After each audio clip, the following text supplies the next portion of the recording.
श्रियकान्ताय कल्याणनिधये निधयेऽर्तिनाम् श्रीवेङ्कटनिवासाय श्रीनिवासाय मङ्गलम् लक्ष्मी सविभ्रमालोकसुभ्रूविभ्रमचक्षुषे चक्षुषे सर्वलोकानां वेङ्कटेशाय मङ्गलम्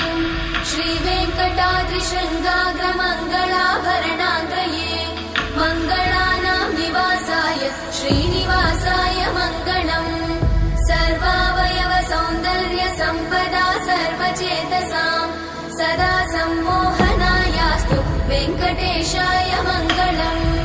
नित्याय निरवध्याय सत्यानन्दचिदात्मने सर्वान्तरात्मने श्रीमद् वेङ्कटेशाय मङ्गलम् स्वतः सर्वविदे सर्वशक्तये सर्वशेषिणे सुलभाय सुशीलाय वेङ्कटेशाय